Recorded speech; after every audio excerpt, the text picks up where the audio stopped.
Did you have some kind of mechanism, in a sense, so that you could make sure that you were true to Tolkien? Well, we didn't want to put any of our own, certainly in terms of the thematic material, we didn't want to put any of our own baggage. I mean, we had no interest in putting our messages into this movie, but we thought that we should honor Tolkien by putting his messages into it. And we thought he cared about things. The countryside and the rise of evil, and he cared passionately about certain issues. And we thought what we should do to honor him is to make sure that what he cared about ends up in the movie. That's what we tried to do. Salon Selectives presents hair so beautiful you feel like you just stepped out of a salon. Salon shine, Salon Selectives, Salon glow, Salon Selectives. Introducing Salon Selectives, new from Helene Curtis. 4 salon shampoos, 4 salon conditioners. You select the combination that will give you salon beautiful hair. Salon style. Feel salon beautiful every day. Salon Selectives.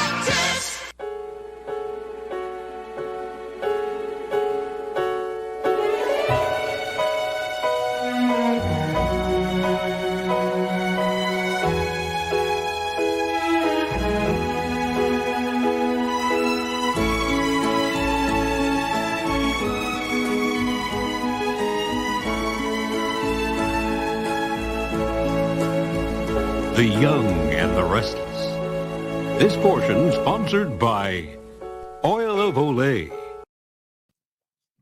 Welcome, everyone, to another review of The Rings of Power. I'd like to thank Quarter Black Garrett and Heel versus Babyface for those 2 clips. Thanks, gents. Thanks for waiting.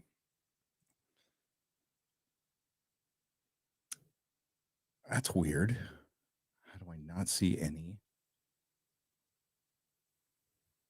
comments now. That is so strange.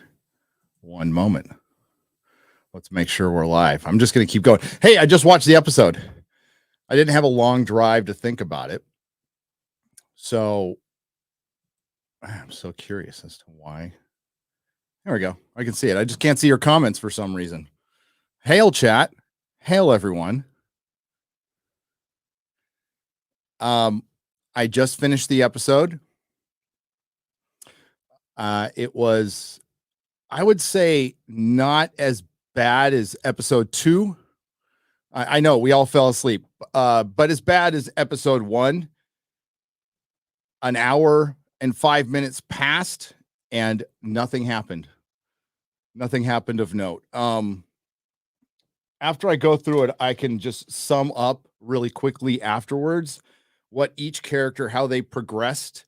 And it was like a centimeter. So we're 3 episodes in, and I can't help but compare this to House of the Dragon, which is also 3 episodes in. And my God, you can see the difference in writing. We know so much more about those characters. We see the pieces being set up for the Targaryen Civil War. We feel the tension. There's characters we care about. And in this one, it's just people walking places or getting captured and ending in cliffhangers where we know where they're going to end up. And again, Tolkien's lore has been reduced to minor Easter eggs. So fans can go, ooh, neat, look at that. This is Star Trek Discovery all over again. And what a coincidence. It's bad reboot, disciples. Not going to let it go. Not going to let it go. No. This one was written by Justin Noble and Jason Cahill. Jason Cahill, of course, has bad reboot connections. Wrote for Fringe. Anytime I see that, it's a kiss of death for a show. It's an absolute, it's Mystery Box Tolkien. It's who's Sauron? Is it the stranger? Is it this suspicious Arda person named Arda? Oh, sorry, Adar. I said Arda. It's Adar. It's meant to sound like Arda, I guess. The episode is named Adar. And spoilers, we don't meet Adar. We see a blurry version of him at the end. And that's it. But if you didn't think the messaging was on the nose enough with Don Lemonloss, oh my God. You know, changing lore specifically to mirror the world of today, the world that we live in, is allegory. Is effing allegory. The one thing Tolkien thoroughly disliked. Can't say the man hated anything. He was a good Catholic. I hate the show. Now that I've seen 3 episodes, we're almost halfway through. We're 1 episode away from being halfway through. So greetings, everyone. I'm going to get in the spoiler territory in just a moment. Galadriel smiled in this episode in the cheesiest scene. I was laughing my ass off. A lot of unintentional laughter in this one. A lot of repurposed scenes from Peter Jackson's The Fellowship of the Ring and the book, The Fellowship of the Ring, including like a repurposed Bilbo's birthday, and we get to know a little more about the Harfoots, and with a philosophy like they have, there's no way they could have survived. There's just no way. And what they do to their own is hilarious. And listen, I just watched it once. I didn't catch everything. I'm going to have to watch this POS again. It moved pretty damn slow. There was a couple of characters slightly interesting, but they're just there to service Galadriel, the scourge of the orcs. Isildur refers to Galadriel as the scourge of the orcs. Every muscle in my body cringed. Not sure I'm going to be capable to going to the bathroom for the next week or so. Might be a problem. Yeah. So welcome, you night owls. Here we go. Getting into spoiler territory. But again, I don't grade episodes. It was better than the second, as bad as the first. A couple of more interesting characters to take the place of there not being dwarves in this. I think the guy playing Elendil is all right, but what they do to the lore to get Queen Regent Miriel in here is, I mean, it's one of the most blatant lore violations, again, to service a message. They wanted to make sure that Elendil was in service to a woman. I'm just going to call it. That's why they did it. That's why they made this decision. It wasn't creatively, is this the best thing we can do? No. It's a white male. Let's have him in service to a woman. Because it needs to reflect the world we live in today. Isn't that right, Lindsay Weber? Ugh. Okay. We start out with Don Lemonlass. He's captured by the orcs. The orcs look all right. They do. They look like orcs. The directing of the scene, though, is really uneven, right? So the set looks, they're in a square pit that we've already established, considering, yeah, she had the help of a sword, but considering how high Galadriel was able to leap, I don't see how it would be hard for the elves to leap. They are chained. They're all chained by the ankle. And they captured most of Don Lemonless's cohorts from the outpost who had left. And that's where all the townsfolk of the village are too. They're in this pit. Now the orcs have hoods and they're under like a tent, and it shows that if they do go in the sunlight, it hurts them. but they have ways around it, and they are digging up trees. And there is a scene where an orc is like, take it out by the roots. Yes. It's like, oh God, they went there so soon. And there's so much of it. Again, I did not catch it all. If you caught it, let me know in the chat. Tell your friends.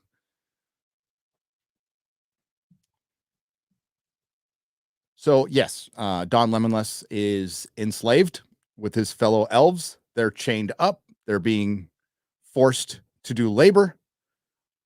And these orcs are in service of Adar. Adar.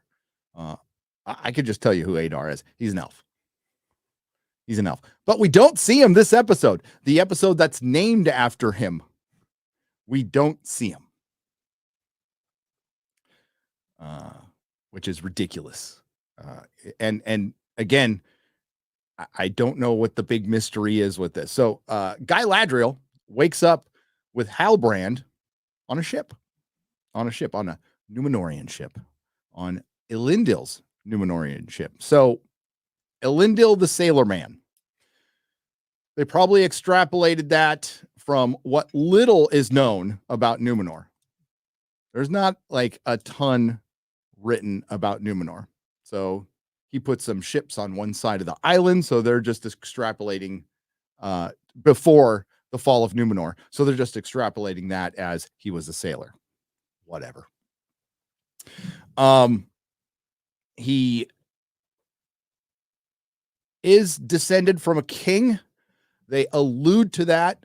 They also allude that the previous king was exiled, but on the land, which is probably him, for being faithful to elves.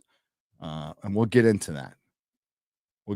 There's a lot of, well, Tolkien didn't specifically say this, so we can sure do it. Oh, by the way, still no mention of Círdan, who was instrumental in getting, as far as the early on establishment of Numenor early on in the Second Age. But we do get a mention of Elros, Elrond's brother. And Elrond is, still a cheeky little teenager at 3,000 something years old in this show, by the way, because we're at the end. We're towards the end of Numenor, so it's got to be 3,000 years, 3,200 years. So Galadriel wakes up with Halbrand. And she finds out she's on a Numenorian ship, and she demands to see the manager. She's not having it. Elendil is pretty kind to her, even though she's a insufferable biatch this entire episode. Except to Halbrand, because we're so shipping them. Hashtag Sarandriel. And yeah, they are so being shipped. Oh, by the way, no mention of Celeborn, her husband. We still have no idea how far we are in the Second Age. Like we don't know what time it is. And Galadriel wakes up as if she was having a dream about Arendir's captivity. So it's him being captured, and then she bolts up. So they have a conversation with Elendil, and they need to be taken back to the homeland, and they wait a minute to tell you where they're going. And well, he doesn't even tell her. She figures it out that there's only one place we could be going. They mention quite a bit that they just happen to meet at sea, and it's just this matter-of-fact thing. Yep. What are you doing with this man? Well, we just happen to meet in the middle of the ocean. Okay. It's a little weird, but fine. And they're trying to put it off as fate. And there's things you can say on screen. There's things you can do. And for people to suspend their disbelief, to buy into your story. It's on the creative to sell that. And I would argue that the creatives have not sold anything other than our main character is annoying. There's some pretty shots. A lot more pretty shots in this of Numenor. It's supposed to look very Mediterranean. It's supposed to be, I mean, this is assumed, okay? So I'm not saying this is like law in the lore, but it's assumed that the Numenorians were a little more technically advanced because of the fact that they die. So it forces them to be a little more innovative when elves got all effing day to do stuff. So it looks fine. The music was fine. But I'm not here. I enjoy seeing stuff like that, but I have to see a good story going on. And there's no story. We're still introducing things. We're 3 episodes in and we're still introducing things without really properly introducing the characters from the previous 2 episodes, because it's a mystery. It's all a mystery. It'll all be revealed at the end. And considering it's an unfortunate advantage that I know what happens at the end, it's really a lot of wasted time for something that's 5 seasons long. They're wasting a season on just establishing that Galadriel is the scourge of the orcs. Scourge of the orcs. I could just see like a Frazetta Galadriel sitting on a bunch of orc heads, like a pile, like her helmet, like her pile of helmets.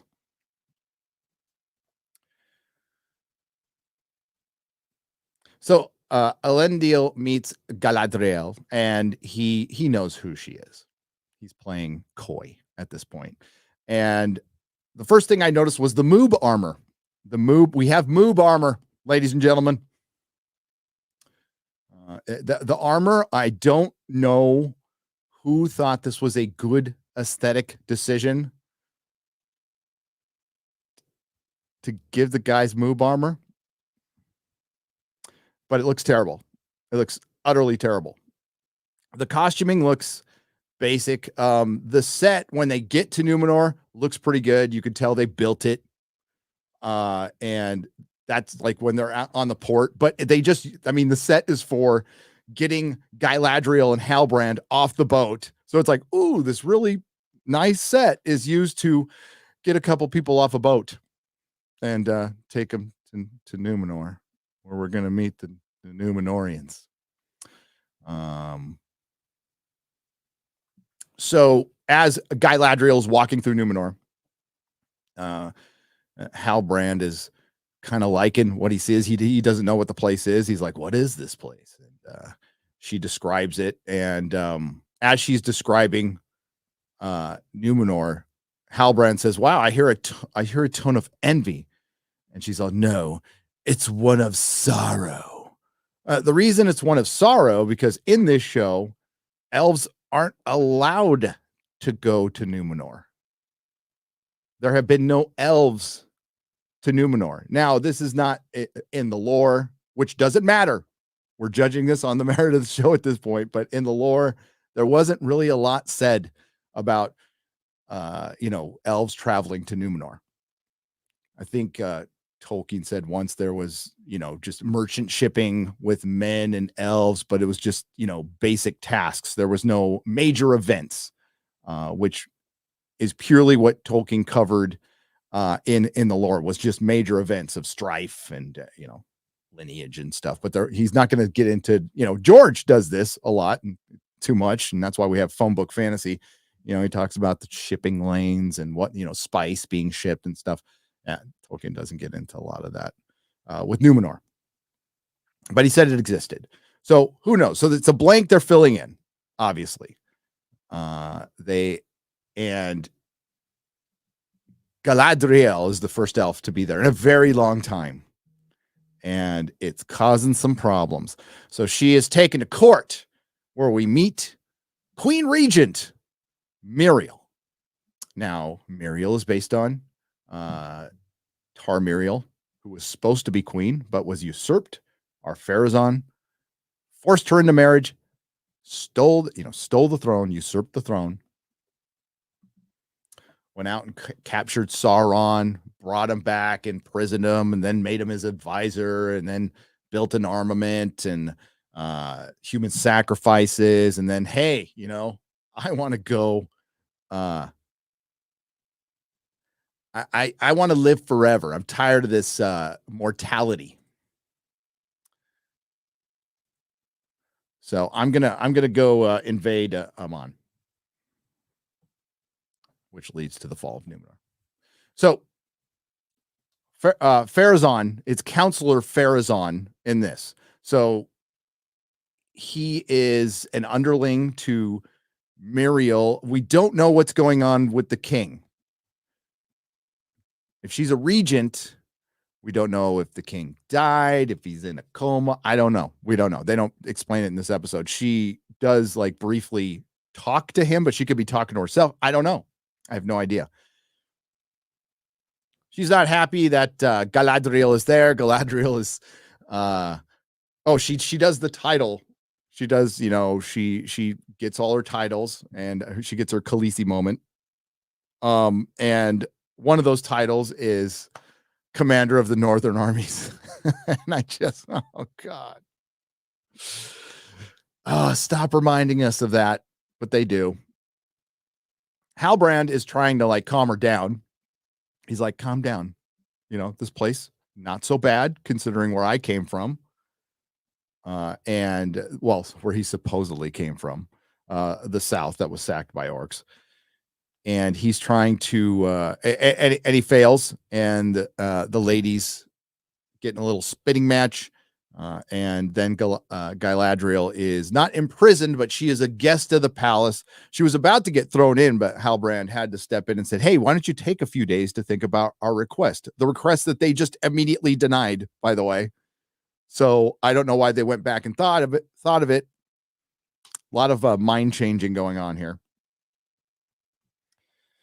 And I think there's Tar Muriel is, or Muriel, Queen Regent Muriel is not all that she seems. And this would have worked if it was our Pharazôn and not Counselor Pharazôn. But as in this case, it was, we just want to show a female leader. The first time we're going to see Numenor on the screen and slay queen. There's a Queen Regent on the throne. Out of the 24, 25 Numenorian kings or Numenorian rulers, 3 queens. There was 3 queens. She was not one of them, but they chose her. They specifically chose her for the message. And it's just bland. It's just really bland. And then catching on my notes here. So there's no Elrond. There's no dwarves. There is Harfoots in this. And man, do they have the worst scenes. So Halbrand please with Galadriel's just calm down. I just found my peace. Let me enjoy it for a while. And they definitely want you to think it's Sauron. There's a scene where he walks in front of an armor and in front of a forge, and you think, oh shit, they're trying to tell us something. Rings of power that don't show up in the season at all. So Galadriel is imprisoned, and so is Halbrand, but they can run around the city. But Galadriel, of course, because she's wily and rascally, and no woman's going to keep her down. Nobody's going to keep her down. She escapes. So Tar Muriel, I'm going to keep saying that. Queen Regent Muriel assigns Elendil to watch over her. We do get to meet Isildur finally. He's a sailor. He is 9 weeks away from becoming an official sailor. They have like working guilds and training, and he's a sailor, but he doesn't want to be a sailor. His mind is somewhere else. And that's all we find out in this big long scene. He's got a sister, forgot her name, doesn't matter because she's totally made up. She wants to be a builder, an architect. I'm surprised they didn't make her want to be like a chemist, a scientist, because we need women in STEM. But they went with architect. Remember, this character was added to add female energy to the family. I don't think she added anything other than taking away some time, some valuable time that they needed to build up other characters. And it was just, we're a family. Mom just died. Don't know if they mentioned it or not, but mom just died. So Elendil's just trying to keep his family together. Soap opera shit. Oh, yes. While they're training, they say this like a couple of times, right? The sea is always right. The sea will always heal your wounds. And it's like, oh God. And it's like a mantra that the sailors training, they go, the sea is always right. The sea is always right. It's like, oh my God, they said it 3 times. And then when Queen Regent Muriel is questioning Elendil about why he decided to pick up this random elfin man in the middle of the ocean and save them and bring them back, he says, the sea is always right. It was fate. And I was just like, oh, I can't wait for Mahler to see that.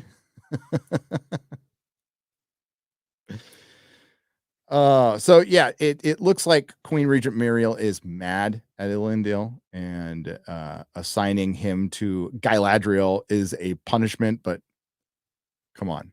This is girl boss. She knows what's going on. Oh, do we get answers this episode? No, we don't. We don't. We get those answers next episode because this is moving at a snail's pace. So no elves welcome on shore. And we're back to Don Lemonlass, Arendir, enslaved with his fellow complement, troops, squad, not really sure. And the villagers that survived or were taken prison from the burnt down village. What I didn't mention in my last review was, no Bronwyn. Thank God. No Bronwyn or Theo. So no Elrond, no Bronwyn, no Theo. Definitely helped this episode. But when she was walking through the village with Don Lemonless last episode, they brought this up on EFAP, and we brought it up on a live stream. She was just cool as a cat, cool as the other side of the pillow. In the town she was born in, with all her friends that she knew were just missing with these dug holes. Like, she didn't go around like, Mom, Dad, like anything. Bill. She was like, oh, they totally lived here. Oh, well, that's a real bummer. There's a hole in the ground. And she goes and slays an orc. So they want, they have, the whole segment of Arendir is just being enslaved by the orc. Lots of imagery of chains. They plan an escape. What they want to do is wait until the sun is at its highest, and they're going to try to break their chains and get out of there and fight off the orcs. And, if even one of them survives and gets over the ridge and gets a peek at the tree line, we can see where they are. We can go and get our troops and send them back and wipe them out. And again, the hole doesn't look that deep, but that's just me. And yeah, they eventually try to escape. And when they eventually try to escape, I forgot his name and I don't care. A made up elf that was his friend in the first episode, reminding us all that they were in the Forbidden Love. The orcs give him a drink of water. As he's getting a drink of water, he gets his throat slashed and he dies. So basically, in this escape attempt, I'm gonna because visually it's fine, but story wise, nothing happens. All the white elves die. All the white elves die. I'm just laughing. Arendir, Don Lemonless, almost escapes. And they see they're in this land where all the trees are just burnt out. And they hear the orcs constantly talking about Adar. And it's almost like a worship. They worship him. And they didn't really believe orcs were capable of something like that, something spiritual. Well, he fights a warg. The warg scene is, for this show, that it's saying, well, we're this really nice family show. And then you see entrails being eaten out by a warg. I have no problem with it. I was like, okay, at least they did that, right? At least they have the warg eating people, but it's so inconsistent. Of course, Don Lemonless defeats the warg. His commander gets away, but then gets shot by an arrow, and he doesn't escape, and he gets pulled back to meet Adar, who's blurry, and that's where they ended the episode. So I just wanted to get past his storyline because that's all that happened. That's all that happened. This was like an hour-long episode, too. So we don't need to talk about Don Lemonless anymore. He's enslaved. He tried to escape, and he couldn't. The end. Galadriel is walking around Numenor. Elendil is following her, and they decide, they have a little conversation. She's a complete biatch to him, and he's all, you remind me of my daughter and my son. It's like, okay. And then they decide to go for a little horse ride. That's right. They go for a horse ride because Elendil tells the quote unquote prisoner that there's a how did they refer it to? It was like a house of lore. It's like a library. It's like a library, and it's supposed to mirror the scene where Gandalf goes to Gondor in the books, meets with Denethor, and goes down in the Hall of Records, and finds out that you have to throw the Ring of Power into fire to see the writing on it. So it's supposed to mirror this. So they have a nice little scene where they're riding their horses. It's super slow motion, and Morfydd Clark has just got this crazy shit-eating grin on her face. And it's so alarming in the show. You're like, whoa, what? Where did that come from? She really likes the horsies. Maybe that's it. Maybe we know. Maybe we know what's wrong. And I'll show you the image. Maybe a little later, I'll show you the image. It's hilarious. It's hilarious. It's supposed to be all beautifully shot. And hey, the image looked crisp. The horse looked like I know dick about horses, so it looked like a nice horse. Costuming looked a little like Wheel of Time to me. And then they show her the shitting grin, and then she's back in the library just being grumpy ass Galadriel again. It's like, okay, that was weird. But that's the kind of stuff you would see in Star Trek Discovery, all the time. There'd be this really uneven thing. So Star Trek Discovery is, and this has happened with a lot of stuff, but this is the problem with modern writing. It's a series of and then, and then, and then, and then, and then, and then, and then, surprise, end of story. And then that big surprise that everything was leading up to in the next episode gets wrapped up like that. It's meaningless, and it's next to the next, and then, and then. And again, not saying it's the greatest show ever. I'm not saying that. I'm just saying it's a competent show. House of the Dragon. You compare it and contrast it to that. I said it in my review, which is out right now. In the first 4.5 minutes of the third episode, you get more character and story progression than you do and I will count the third episode in 3 episodes of the Rings of Power. And I know because there's a lot of shiny in this. There's a lot of shiny. Numenor looked pretty good. People go, I liked it. I thought it was pretty good. What did you like about it? Numenor looked cool. Okay. How about the story? I liked it when Isildur called Galadriel the scourge of the orcs. Turbine.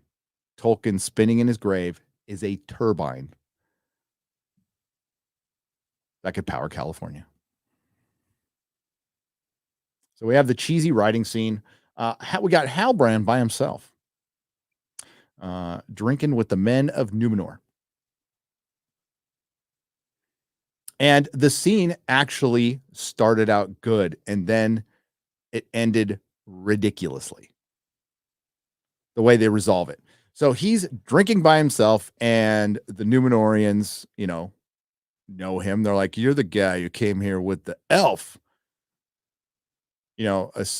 Alluding that he's banging the elf, and you're drinking our food and our beer. I mean, he paid for it. He showed that he paid for it, but it's theirs. Okay. And for a moment, it looks like Halbrand's going to get mad and try to kick their ass. And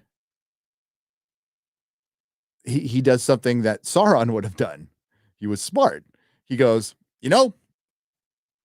I haven't showed my proper gratitude. Round of drinks on me. And then all of a sudden, all those people who are like rounding on him are his buddies.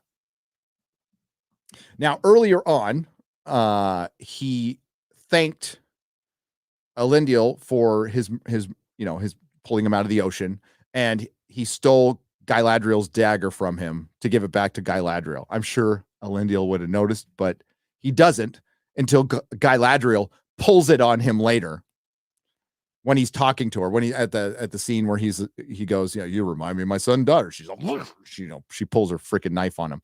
Like he didn't notice that was gone. So that's to set up this scene. Halbrand wants to be a blacksmith. And he said he'd work for free, but they said you can't work here until you get your guild. Until you get your guild badge. So he does this, buys everybody drinks, and then steals the guy's guild badge. And those same guys who you thought he was going to fight with later, fight him later in an alley. And these are Numenorians. These are Numenorians. These are not dudes. They're not regular. Galadriel even mentions that. She mentions that, Halbrand goes, how can men like me build something like this? And she's all, they are not men like you. By the way, Elendil is supposed to be 7 feet tall. He's not. Galadriel is supposed to be 6'4". She's not. Everybody's hair looks modern. Even the Numenorians. I mean, there's some cuts that try to make them look Roman. That's fine. But there's like there's awesome barbers in Numenor and Middle Earth. It's great. It's great.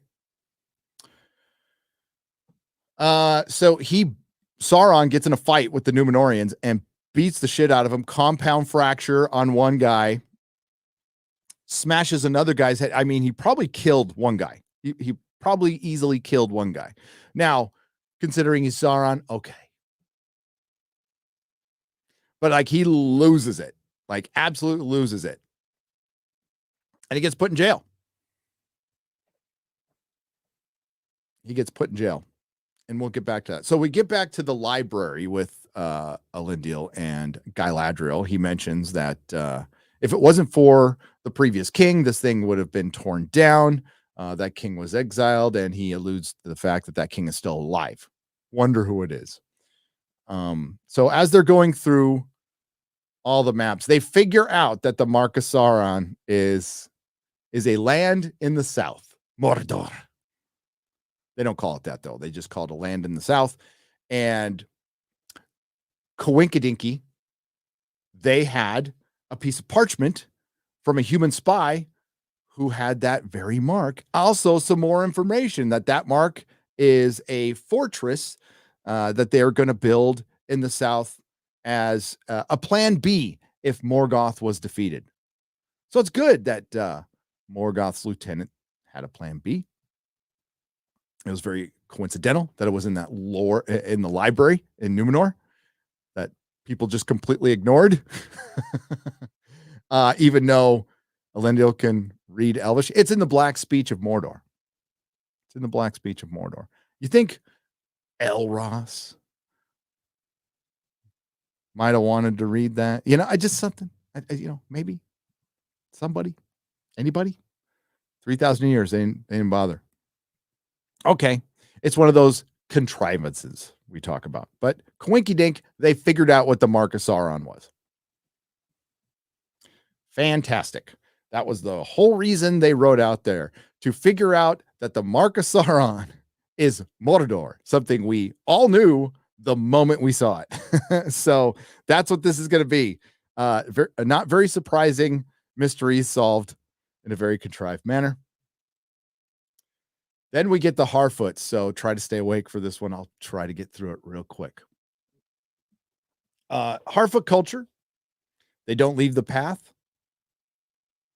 They don't walk out alone, but they will leave your ass behind to die. Oh, they'll remember you in a ceremony, but if you're on the migration and you fall behind, you're dead. You're just dead. And of course, Nori feels responsible for her Hobo Baggins' leg getting broken, so he might fall behind.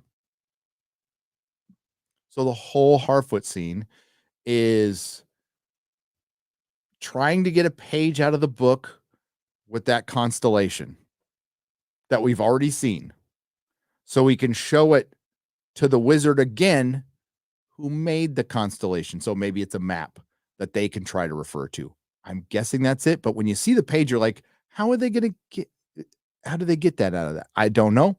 But it's in Sadoc Burrow's book. So as they're sneaking around trying to get it, there is a ceremony that looks a lot like Bilbo's birthday, but it's actually in memoriam of all the people they fucking left behind. All the Harfoots they left behind. And you find out female Sam's family, most of them were left behind or died tragically. One guy died of bees and they laughed about it. Gandalf, not Gandalf, finds that Nori gets the page from Sadoc Burrows and gives it to Gandalf, not Gandalf, and he's trying to read it over the fire, and he reads it too close, so you can tell it's going to catch on fire, and it does. And he lumbers around, and they find out he's there. Nori gets in trouble. They were going to banish her, but because she was young, they didn't. But now they're at the back of the line of the migration, which puts them in danger of falling behind. And like Sadoc Burrows won't even listen to it. And he knows, Hobo Baggins has a broken leg. Don't care. It's fun. There was a almost nice little scene between Hobo Baggins and his wife. I think talking about his previous wife, Rosie, or a daughter. Said Rosie. Pretty sure he said Rosie. Wonder what that's supposed to make us think of. And they started talking about like each other. And oh wow, we're 3 episodes in. I'm finding a little bit about the character. Oh no, they talked about Nori. And then we got I Won't Be Left Behind. We got Nori. You know what a rascal and amazing Harfoot she is, and she's Nori. They're always after me, Lucky Charms. Oh, and the stage Irish is real thick. This one. It's super thick. Like they dialed it up in this 3rd episode.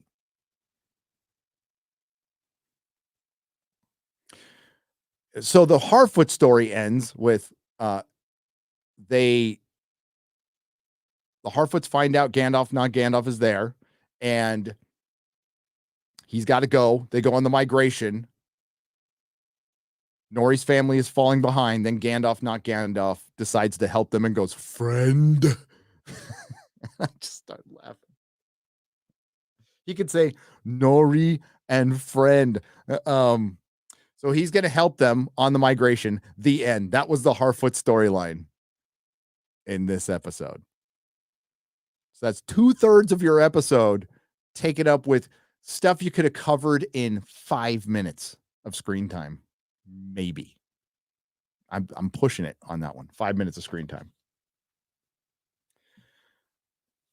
So Galadriel comes back and finds Halbrand in the jail and says, "Hey, I found this mark of Sauron."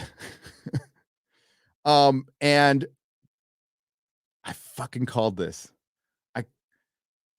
Okay, there's a lot. I'm not one of those people call shit all the time. And especially with intersectional storytelling, it's just really fucking easy to predict.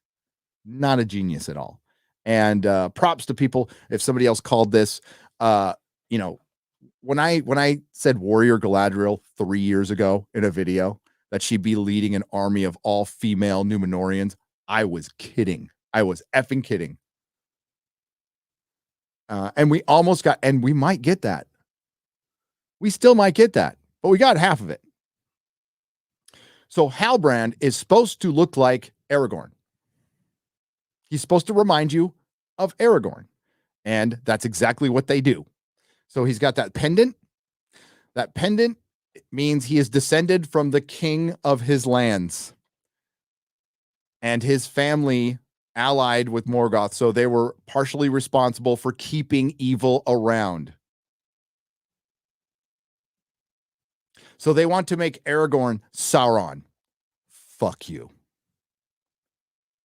That you don't think that's deliberate? You don't think that's exactly what they want? They want to subvert that, and they want to parallel that, and they think they're being some kind of genius. But I know what you're doing. I understand nuance. I don't know if they really do. Maybe they feel like they're being sly and underhanded. Well, they are. Or clever. Oh, you're being basic bitch. Basic bitch. So, yeah. Galadriel feels like a kindred spirit. She's all, my family. I need to. Basically, she feels like her family failed at defeating Sauron, and it's on her to redeem her family. Now, there's a redemption arc with Galadriel. There is. It's part of the exile. The exile because of the burning of the ship, the kinslaying, which she did not take part on, but she was on the wrong side. She kept it from people. But not because she failed at defeating Sauron.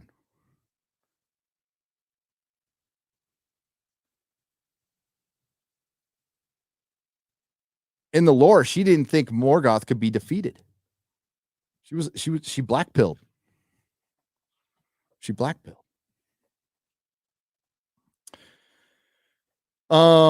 Oh, and there's also a scene, family scene with Elendil, Isildur, and fake sister. Oh, I mentioned this, and she gets accepted into college. Basically, they fucking did a scene where she gets accepted into the Builders. I got accepted into college because we needed that in this. Really? Does that bring that female energy? I'm not seeing a ton of female energy here. I really don't. I see a lot of dude energy with the women. Oh, no, I do see some female energy with Elrond. Okay. I take that back. So a lot of contrivances. Really boring. The sets looked better.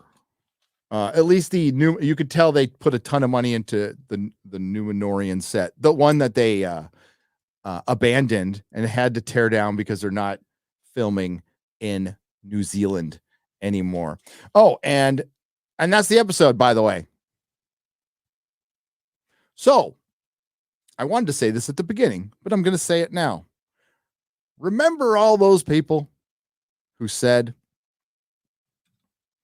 why are you so hard on it? You haven't seen it yet. Judge the show by its merits.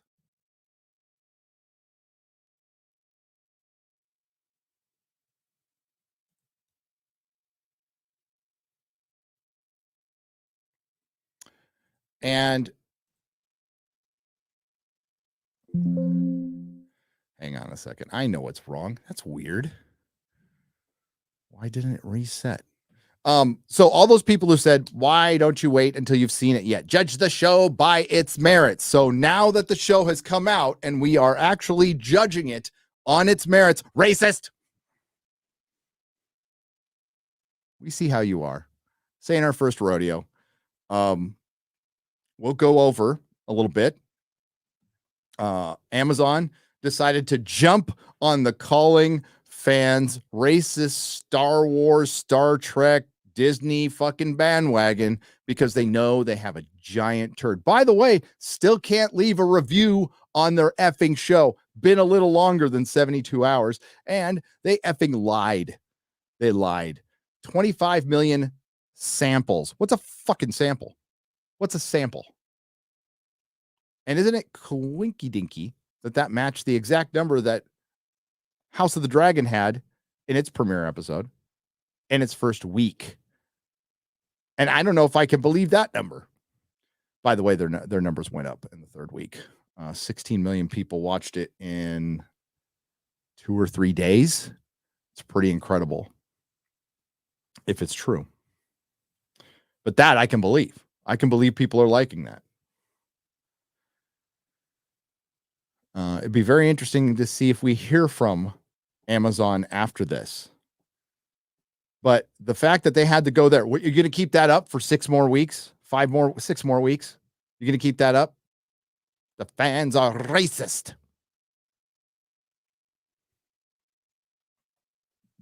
So many of us made channels for precisely that reason.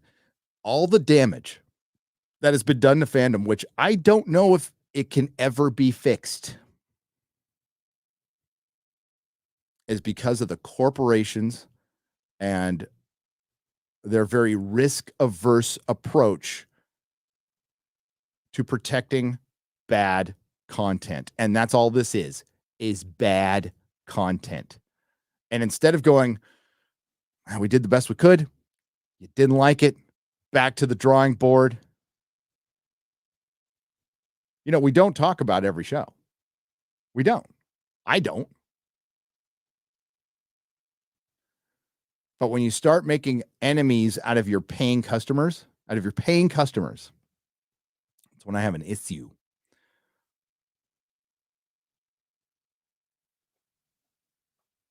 And Amazon's going to take it in the shorts on this one. And so many people were ready to run with that. 25 million viewers. Sorry, samples.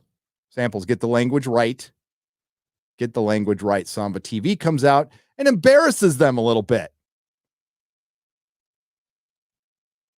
Now, it's only a percentage of viewers that watched it through, streaming television. So it's not PCs, laptops, desktops. It's not that. But the percentages are right. So over twice as many people watch or House of the Dragon over the Rings of Prime during the same 4-day time period of the premiere episode. And by the way, Ryan, my good friend Ryan Kinnell of RK Outpost pointed this out. The first episode was 1.8 million, and it dipped 30%, 25%, 30%. I need X-Ray Girl to do math. Dipped down to 1.3 million for the second episode when all they had to do was click. That's all they had to do. And they didn't click. A lot of people didn't click. They had enough. I'm guessing, though, this helped a lot of people with some sleep. People have trouble sleeping. The insomniacs out there, just watch the first episode of The Rings of Prime, or any episode. You'll knock right out, especially when the Harfoot scenes come around. Especially when these Harfoot scenes come around. Okay. ASMR YouTube channels beware, right? Let's get to you guys. Thanks for being here. 6,100 people watching in the middle of the night. I appreciate you all. Thank you. We have T.I. Masterson for $19.99. Hail, Gary. I was just wondering, have you seen the latest Freedom Tunes episode about Rings of Power? It's a good one. Love your channel. thanks for watching this trash so we don't have to, and making your reviews so entertaining. I appreciate that. I have not. Maybe later on we can check it. I don't know if they get mad though. But we'll try. I'll play some clips. I've got some stuff to go over. Culture Casino has gifted 10 Nerdrotic memberships. Bless you, sir. Bless you. So, Elendil was born in Numenor, son of Amandil, leader of the faithful, father of Isildur. I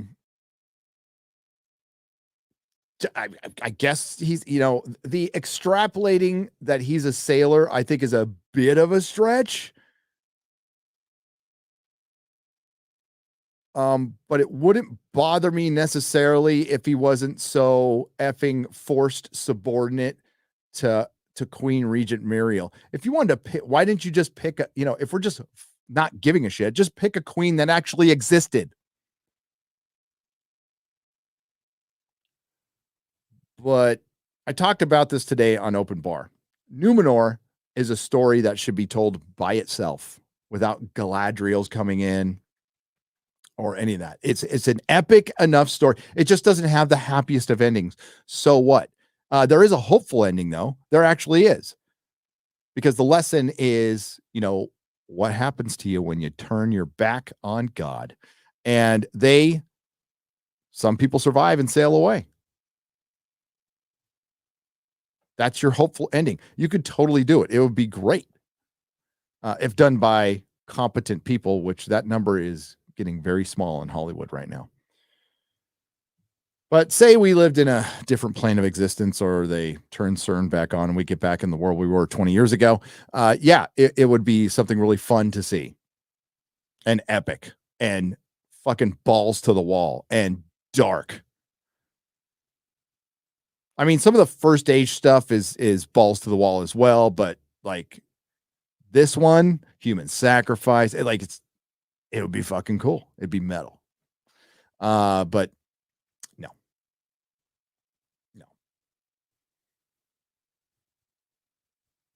Imagine like men invading heaven to steal immortality. That'd be great to see. And they're just going to make it a little part of this. And I doubt we're going to see snippets of it. It'll be like the TikTok version of the Fall of Numenor. And then the Tolkien professor will tell us that Tolkien would have loved TikTok.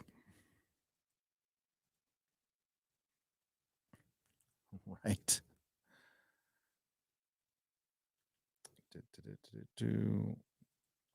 I'm not seeing my chat. That's very bizarre. I don't want to refresh. So we're just going to do it the old-fashioned way. Sorry. I'm not doing it on StreamYards next time. We're going back to OBS.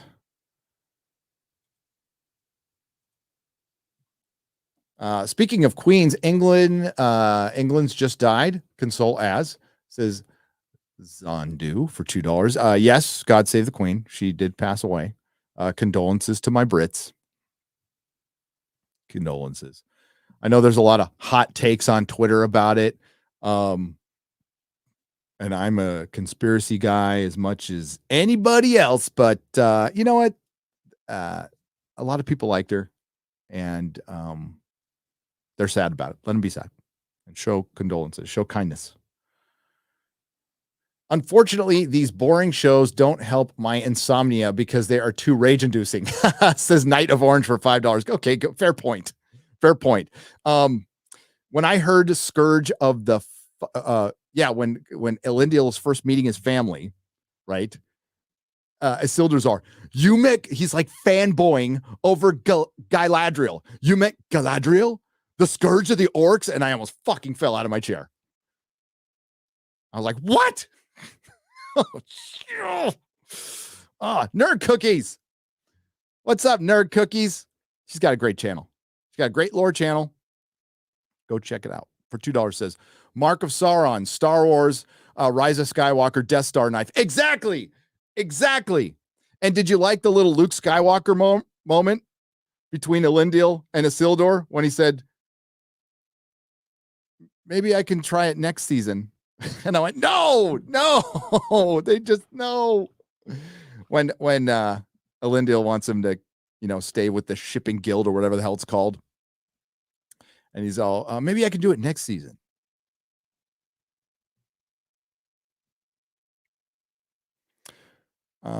Matt R for $2. When Girl Elf takes on the warg, I had a good laugh. Yeah. She got 8. She got 8. A lot of people got 8. And our commander got shot by arrows. And another callback to the Fellowship. That's totally what it is. Like, the orcs wanted the elves to rip the tree out by its roots. Elves like trees. They really like them. Okay. But they still make shit out of wood too. So, and they won't do it. And they said this tree has a right to live and it's been here. And that's fine. That part is fine. But they're all yelling. And then Don Lemonless is all, I will do it. And they're still yelling, I will do it. I will cut the tree. And I'm like, no, and it's supposed to remind us to Frodo saying that about the ring when the Council of Elrond is all squabbling with each other. And I threw something. Thankfully, it wasn't Andrew Garfield's head into my monitor. And the episode ends, with Queen Regent Muriel in her apartments talking to herself. Help me, chat. Maybe she said, Father, the moment has come. The elf has arrived. So Galadriel, the most important thing is moving all the pieces in this story.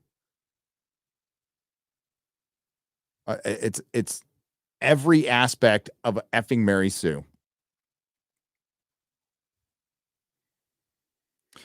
And look into Mary Sue's can make mistakes and be brash, but when they usually end up being right anyway, and it's charming to their character. And we know that she's going to be right this entire season. Max R, all these groups have maps and books with key information on them, but only the women read them and piece them together. So brave, so bold, so cringe. Yes. No, Elendil is there to basically service Galadriel when he's not servicing Tarmiriel. There's power dynamics in these shows that are deliberate, and that is due to intersectionality. New adult film, Galadriel does Middle Earth, says Rip Magos for $2 Australian. It'd be more entertaining and make more sense. The Grizzly for $20 says the video game industry has gotten genre entertainment down pat since the early 90s. Final Fantasy, Dragon Age, WoW, Diablo. Hail Diablo. I played that game. D&D's Baldur's Gate series. They came from people who grew up on D&D, and TV writers don't care at all. No, these are bad reboot writers who write things like Halt and Catch Fire and Fringe. And you know what? You can be a great writer on another show. If you don't know dick about fantasy, you're not going to be a great writer. And if you don't take the time to learn it, you don't have to know it beforehand. But you got this huge gig. You're committed to 5 years. You need to know the lore better than any of us. Because the thing about fandom is, collectively, we all remember our shit for the most part. My memory's going. I do the best I can, but we all remember, that's what fandom is. That's why Star Trek exists. That's why Doctor Who exists still. I think Galadriel said the first time thank you to anybody. 10 out of 10. Yes, Queen. Yeah, she did. She thanked Elendil for the first time, and she smiled. but only when she was on a horse. The Grizzly for $20. Fantasy and genre entertainment isn't going away, thankfully. It's here forever, thanks to video games mostly being genre like sci-fi and fantasy. Agreed. And that's probably the future of it, to be honest with you. But TV shows, movies, and other legacy entertainment is another story. Yeah. I mean, Quarter Black's reading it. I'm going to pick it up again. Elric. You want some good fantasy? Elric. Oh, yeah. Holy hell, this is horrible. Says Nerd Cookies for $5. It's horrible. It's effing horrible. But tomorrow, you know this, Nerd Cookies. You know this. You've been around. I mean, like YouTube, not the other way.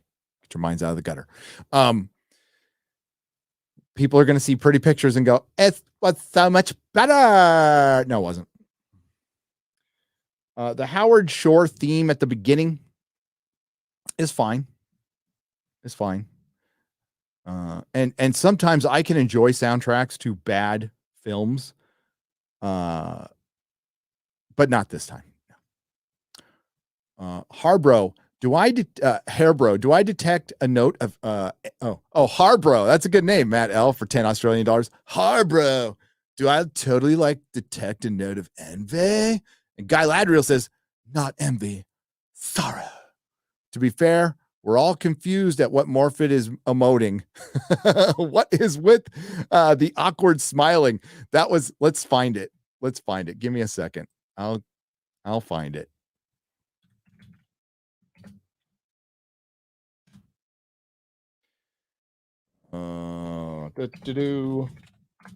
While that's pulling up, I will read another one. Thank you, Reverend Al, for £5 God save the Queen. Max R for $2. Muriel has her Brie Larson RBF down to a T. What's RBF? Oh, I should know RBF. Resting bitch face. Resting bitch face. Thank you. I got it. Resting bitch face. Bo Mulder for $5. Wasn't Numenor granted by the Valar, god of elves, to men? Then why do the Numenorians hate elves? Please explain. Well, there is a division on Numenor, which they haven't really explained, because if we're this far in, the division should be there. Our Pharazôn should be in charge, but there is the faithful who are faithful to the Valar, accept the gift of death. That's what it is. It's a gift in this world. And the other men don't. They want immortality. They are jealous of the elves. And that's what Galadriel is supposed to be sorrowful for. This big city is supposed to be like a symbol of their decadence, but it doesn't look decadent. It looks kind of nice. You know, it should have looked more decadent.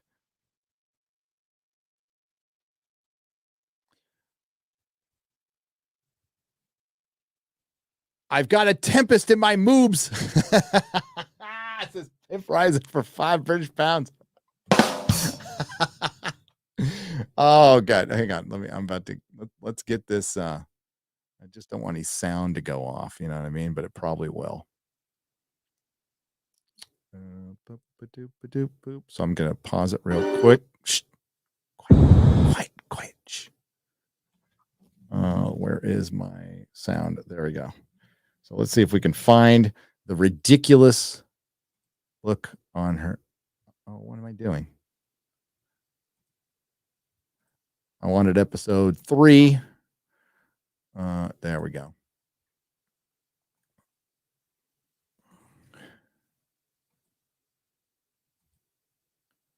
Oh, that's weird. Why did it go there? Sorry. Give me just a moment. It's taking me to the trailer for some reason. I don't want to go to the trailer.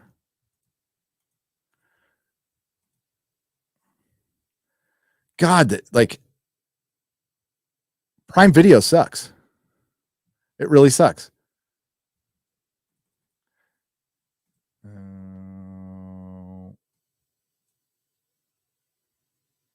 It just keeps taking me to the credits.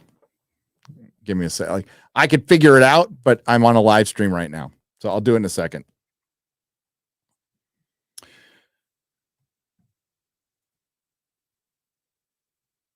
Peter Davison.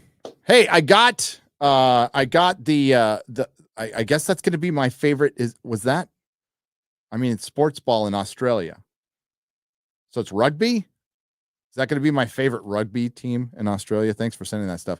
I think there is a Tolkien poem to Elendil. There is a lot of poems, but there is one to Gil-galad.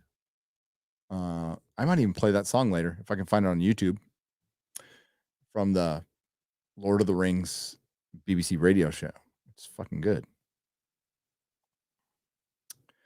It is good. Let's try this instead.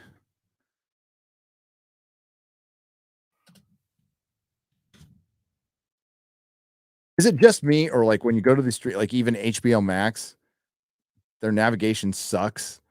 When I just want to find the other episodes, I have to go all these other places. Just put them in one place. Like, what is wrong with you? And what they're trying to do is recommend so much other shit to you all the time. Also, there is it is, what's the term for it? I can't think of the term for it right now. Basically like a certain type of menu, like Netflix will own the rights to, so Disney can't mimic it. All right, we're going to go to more episodes, and then I'm going to hit this one. And this will take me back to episode 3.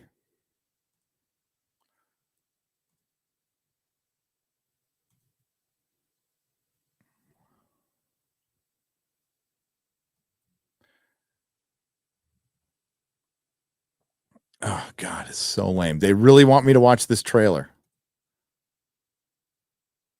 They must know I'm live.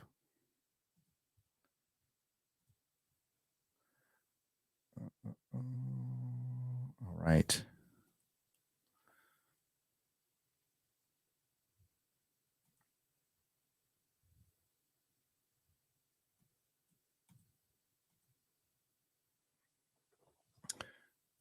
It's not coming up. Some grumpy goat for $20. Hail, Gary. I know I've asked the question in the past, but might have missed it. What's your advice on a shy, anxious artist who wants to come out of a shell as an artist and wants to create culture? Love the show. Thank you.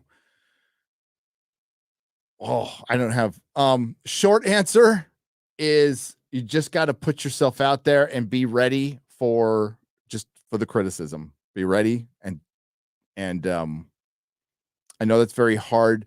Easier said than done to somebody who's shy.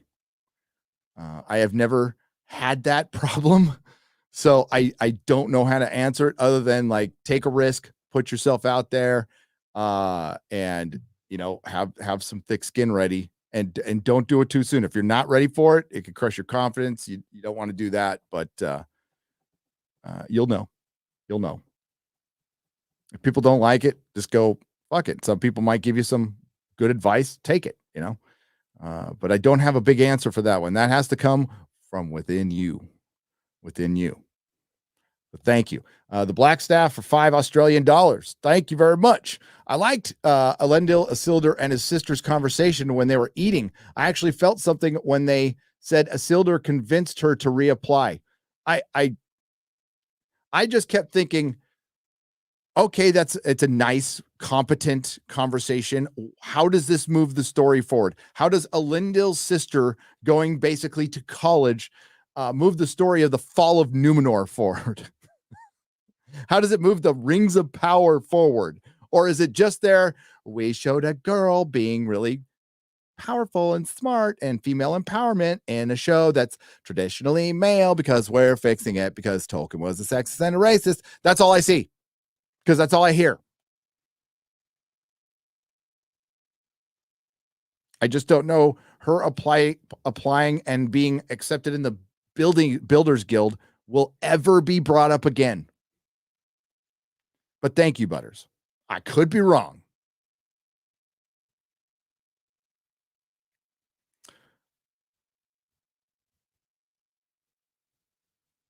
Evelyn Ziegler, sorry, for $1.99 says Adar means father of the Sindarin.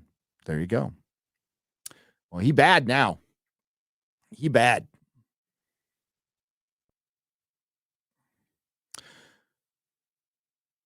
Explain a long horse ride to Elendil's city for important info. Then Galadriel is suddenly back with Halbrand. Ugh. Yeah, Bo Mulder for $5. Contrivance, convenience, bad storytelling. The giant Sarok macaque. Sarok. The giant Sauron macaque for $7.99 Australian. I was too busy laughing at that. Sorry. My 10-year-old son says the costumes look like cosplay. That's what $1 billion buys you. And Moob armor. Albro for $1.99. Is there a Tempest in you? If there was, I wouldn't tell you. It's TMI. Druium for $10. I can't believe I still know people who believe that those who don't like this show are white supremacists. That's people who want there to be white supremacists. That's simply what it is. They need them to exist. They need the enemy. They need the enemy to fill some void, hole in their lives, to give their lives meaning, to have somebody to blame.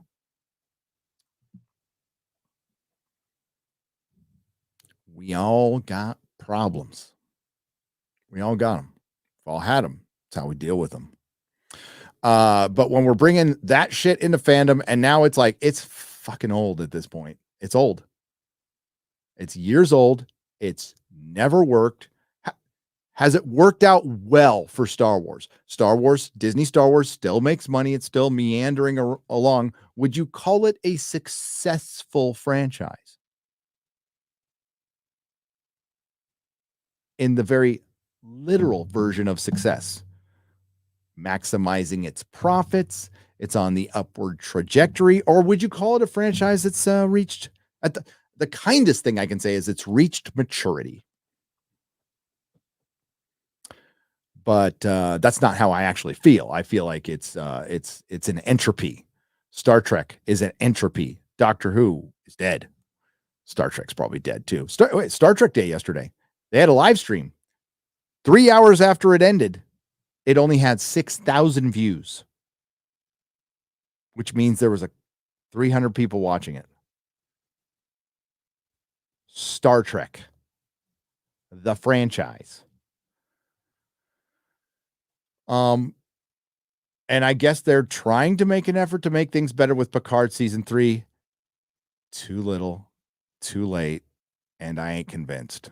I love Scotch for $1. Thank you very much. R.I.P. Queen Elizabeth II for £2 Thank you very much. I appreciate it. Vincent Anthony for $1.99. Should have watched Primal instead. Underrated. I'm going to watch that next.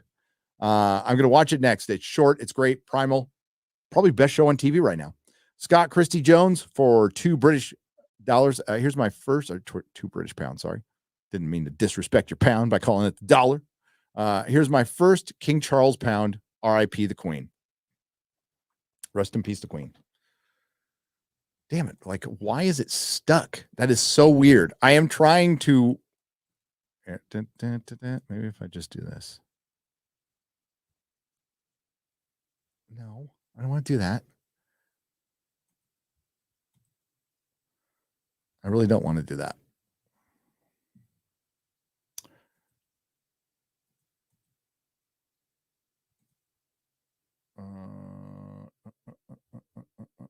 Oh, yeah. It still thinks it's set to private. That's weird. And it's not. At least I don't think it is. It'd be pretty impressive if I had 5,600 people watching in the middle of the night on a video that was private. But I wouldn't put it past my boomerism for show. For show. Lyle Hammock for $20. Hello. I don't agree with your criticism of this show. I actually enjoyed this episode, so you are dead wrong. Have a good one and hail. No, I'm not. Like, you could enjoy it. You're not wrong. I didn't enjoy it. I'm not wrong. There we go. But you can like it. That's fine. I thought it was awful. Howdy, Gary. I ain't watching Rings of Power. In fact, I canned my Prime and got Netflix back because Cobra Kai drops in a few minutes. Anyways, cheers and have a sweet weekend and enjoy Cobra Kai. I'm sure it'll be fine. 10 Australian dollars. So, Lyle, just put it in the chat. I'm not going to get on you. Tell me what you enjoyed about it.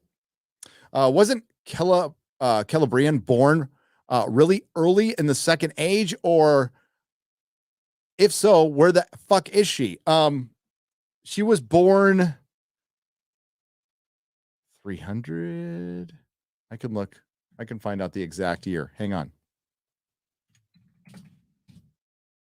I'm gonna say it was like 300 years into it. No. Did she come in the Third Age?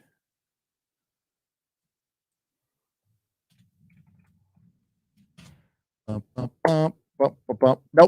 There you go. Second Age, 300. Yeah, I was right. Second Age, 300. Departed for Amon in the Third Age, 2510. Second Age, 300.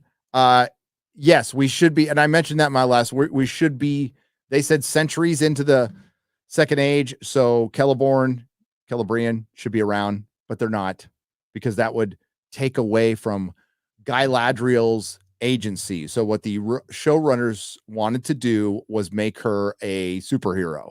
So they wanted everything to focus on her. They don't want anything taking away her power. And this fucking word agency, which you take away a character's agency by not giving them depth and making them these intersectional cookie cutters. That's the best and easiest way to take somebody's agency away. And Hollywood's philosophy is so upside down right now. We got a second, damn near a second date rape scene in a superhero. We had one, Wonder Woman 84, and She-Hulk just did it. They don't know right from wrong. So they don't know what fucking agency is. These are power-hungry people who use their power to assert their will constantly. As we say, Twitter's not the real world. Hollywood's not the real world, but it's a world of its own.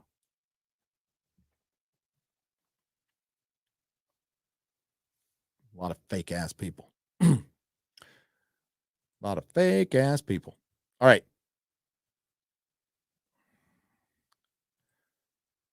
Let's go to donations.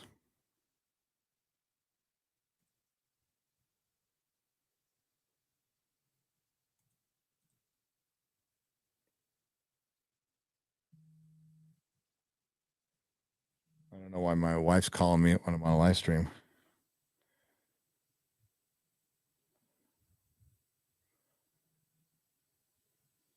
Hang on.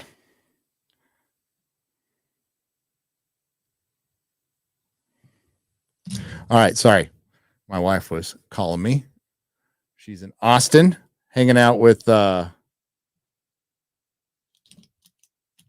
bunch of peeps. She went and saw Chrissy. I couldn't because I had to do this. Some of my best friends are knife ears, says RB for $10.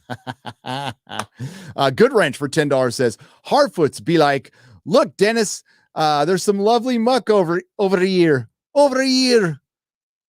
Oh, when he called somebody an idiot, not an idiot, an idiot, Static Burrows. And that's how they put it in maybe that's how you guys say it. Do you say really idiot? Is that supposed to? It's because it sounds like idiot to me. Is it maybe something else? I don't know. Lisa Grimm for $10. So the orcs are digging for their leader. Yeah, they're digging a hole. This is a very important hole that they're digging. It's a perfectly square hole. No, it's like rectangle. Is in reality a Dragon Age adaptation confirmed. In Dragon Age, the Darkspawn are digging for their archdemon to lead their horde. So I can't help but draw parallels. It's bad reboot. They rip shit off all the time. Again, Star Trek Discovery. You don't need to rip anything off. You have a Second Age to adapt. You're adapting too much. It's amazing. They're adapting too much and putting too little into it. They took on too much and they don't have the talent to even do that too much. I would be way happier with there's too much going on right now than there's nothing going on right there. But ooh, pretty pictures. Pretty pictures.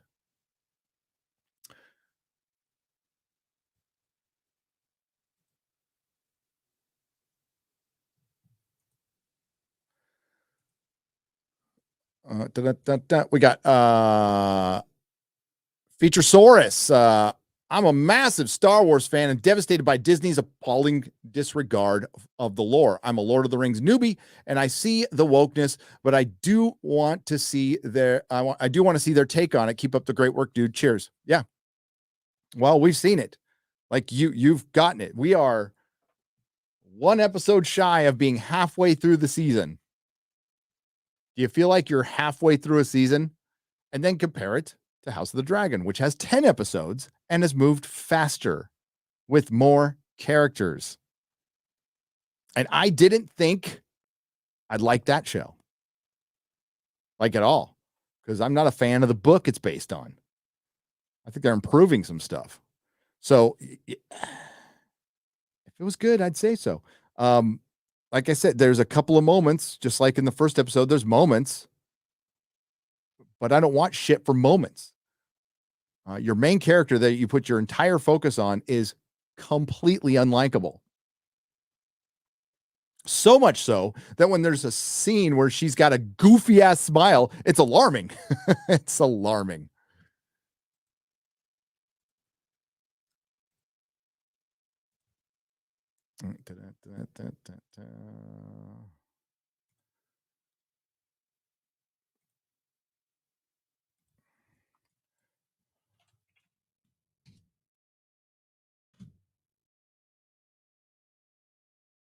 Prime Video's interface is shit. It's total shit. It makes it effing makes HBO Max look good.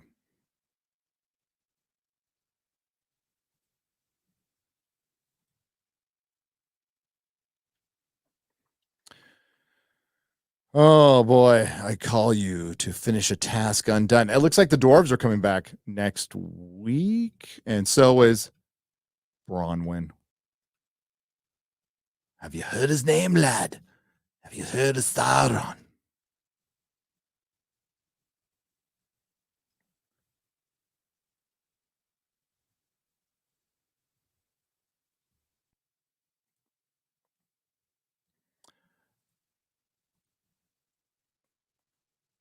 There we go. Ah, I got it. Finally. Oh, there it is. Took me a minute. Do they focus? Where's the one where they focus on her face? It is. There it is.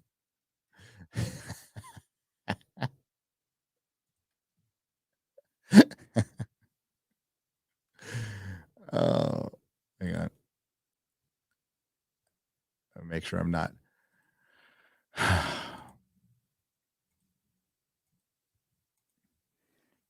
There it is. She's riding her horsey. She's really happy about it. I saw that. Like, what the? Damn. It's be a hell of a horse rider. Woo.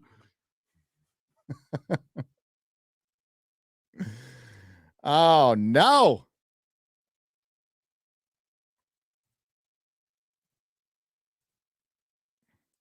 Knife Ears is from D&D or Dragon Age. I wouldn't know.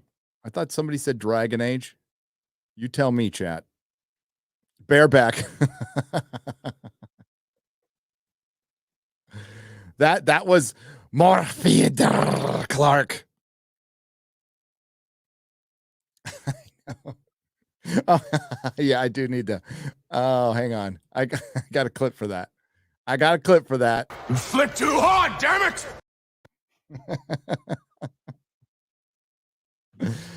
Oh my. Okay. Let's yeah,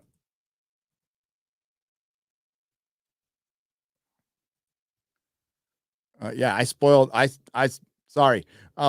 If you're new to the channel, I I don't mean to spoil things for you, but this is what I do here. I'll talk about the episode briefly a little bit in the beginning, then I'll spoil the living crap out of it later. So I do recaps, breakdowns live, and then I do a video where I can do a deeper dive once I watch it again and pick up what I missed. It's going to be brutal, but I find a way to make it fun. There's lots to laugh at here. But at least in this episode, there was like a moment where like, oh, wow, this is almost like a real scene of television with characters talking about things that are progressing this. Oh no, it's just like it's like Lucy with the football.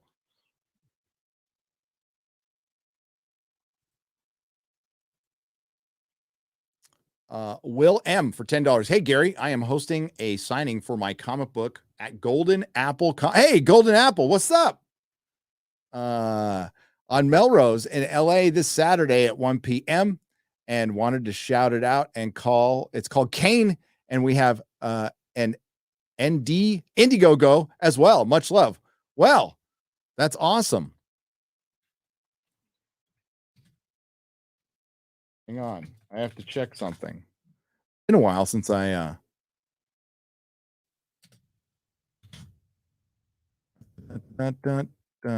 Ryan Leibowitz. Does Ryan Leibowitz still own it? Will, I've met him, hung out with him a couple times. He's a good dude. I hope he still owns it. I liked him. BR4N for $2. Best frozen pizza brand. Red Baron. Frozen pizza is like, it all tastes the same to me. I mean, I'll eat it. I'm not above eating it. Kyle Texira for $4.99. What are your thoughts on the orcs? I do not like them at all. Noticed how they are clothed in white colors mainly.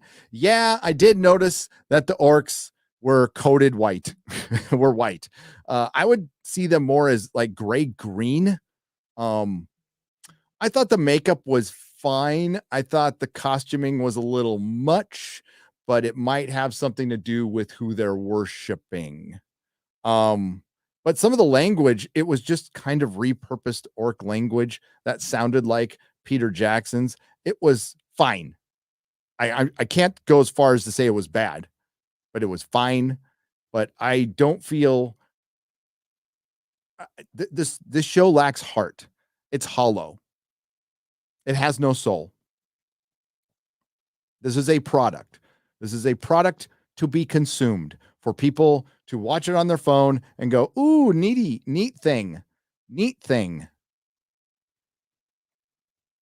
And then I watched something like House of the Dragon, where there is a lot of sitting down and talking, but it means something. It moves the story forward, and there's layers. They're not telling you everything that's going on. You got to figure it out. You got to think a little bit. We are adapting a skeleton of an appendices, and we're doing it badly.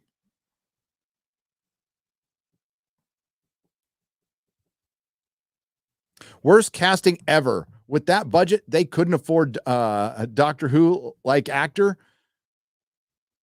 No, the casting probably had something to do with the 5-year commitment, and that's why you don't make 5-year commitments. You know, George Lucas couldn't get a 5-year commitment for Underworld. He had scripts written by brilliant writers. Frank Darabont.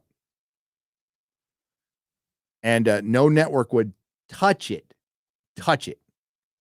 He wanted a commitment of 5 seasons. This was George Lucas. It's not like he didn't have juice. Now, this was after the prequels, and the prequels were not looked at originally, and they're not. They were not a success. They were not a total Star Wars success on the level that you would expect from Star Wars. Now, did they capture another generation? Yes, they did. Are they beloved by a lot of people? Sure, they are. Hey, I like The Hobbit. I wouldn't. They made tons of money. Maybe after this is over, it'll be looked back a little fondly. I wouldn't go so far as to call it a success. The Roken Snored thought it was not Tolkien, but the raised it to heavens. And I thought, why bother? Like, that's what I think every time I start bringing up lore. It's like, why bother? Lore is just here for Easter eggs. They got their own story going on. Galadriel showing up to Numenor as some kind of portents, some kind of sign.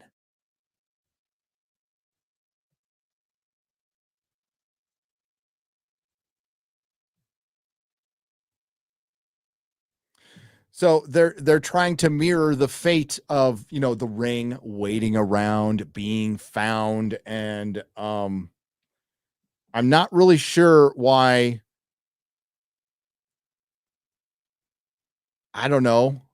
Iluvatar's moving the pieces to make sure the rings of power are made, and then Numenor is destroyed, and then they lose to the. I mean, like, don't you think he would step in after all those multiple defeats? Because after the rings of power are forged, it ends in defeat for Region. Numenor being sunk ends in defeat. The War of the Last Alliance, they defeated Sauron, but not completely. So ultimately, they failed. They failed. It's what Aragorn is tortured about. So why would the gods be moving why would fate be moving pieces around to fail 3 times?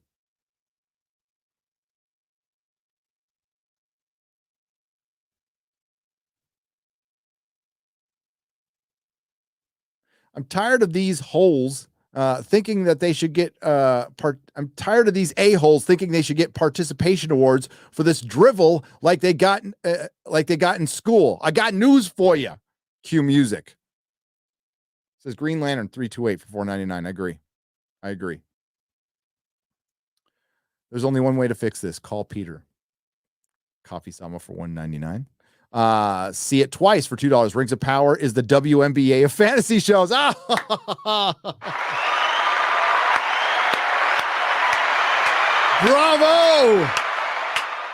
That's a good one. That is a good one. Wasn't Celeborn born really early in the Second Age? So where in the fuck? Or Celebrian. Oh, we answered that one. I said Celeborn. I was like, Celeborn was born in the First Age. Lyle Hammock, and I read that one. Raging Rhino. The narrative's fucked. Just say fucked. The narrative is fucked. And you're right, Raging Rhino. Thank you. Antriv Singh for $10. Howdy, Gary. I ain't watching Rings of Power. In fact, I can't. Oh, I read that one already. Good.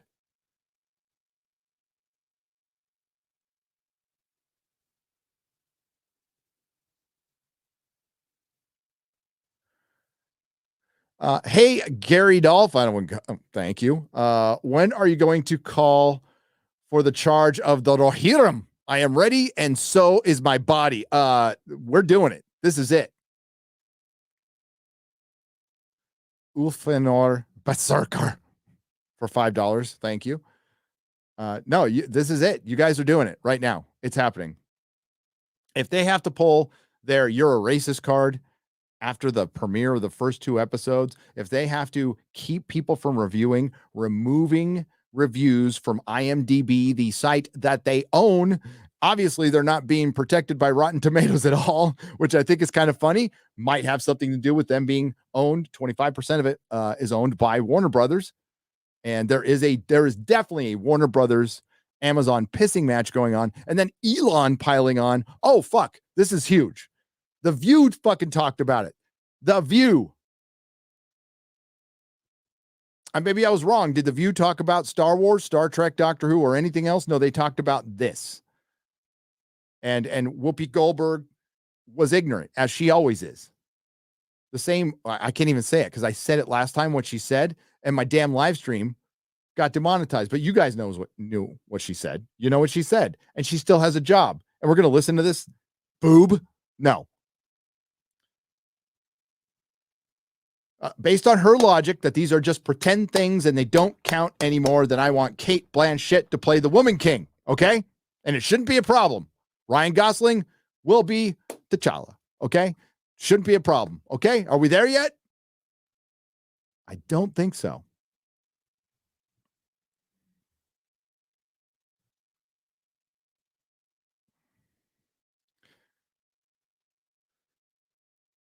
Do you know if a female orc will show her nips? Asking for a Nicrocata. I believe you, Carlos Estrada, for $5. I believe Nicrocata asked that question. Also, will the orc romance a hobbit or will it be Gandalf? There might be, I'm guessing there'd be a lesbian orc. But no, I don't think we'll get any orc nip, nor do I want to see any orc nip ever. If there was a female orc, I think there was in this scene, no lines. Kind of hard to tell under all that makeup. But I hope, ladies, sexism is solved by this show. Racism, sexism, misogyny, all taken care of by this show. All ladies now will officially be seen because there's female orcs. Congratulations, Amazon. So powerful. So empowering. I think there are an Anglo-Saxon poem translated by J.R.R. Allendale. Thank you, Peter Davison. Thank you. Well, he does rework a lot of stuff into the mythology. And Peter Davison is awesome. Thank you for the 10 Australian dollars. 10 racks. Helen, $5. My reaction to watching this show, I don't get it. Yeah, like who's it for? I mean, a lot of people were asking that. Because is it for the hardcore Tolkien fan? Because they are like, there's a couple of deep cuts, but they're momentary, they're gone and they don't really move the story forward. The story is there's a mystery. Sauron is still out there. Galadriel is on the hunt. Somebody fell from the sky. The Harfoots found him. Arendir, in a forbidden love, is captured by orcs digging a hole. Elrond, after his boss, manager Gilgalad, sends warrior Galadriel away for her own good, tasks him to build something in a giant cock, and get something else from the dwarves. That's what the show's about. I just described it. What's this thing? No idea. Who's the bad guy? Who's leading the orcs? We saw a blurry version of somebody. Who's the stranger who fell from the sky? We can all guess, but they're not going to tell us. Who's Halbrand? Well, we all know. And we're going to find out in like the last episode, and we're all not going to be surprised. These are massive problems with storytelling. It's massive. And this is exactly what happens with Star Trek Discovery. Tell me, do you have any friends out there who go, you know what, dude? Like Star Trek Discovery was awesome. I remember this one episode where nobody does that. Nobody does that.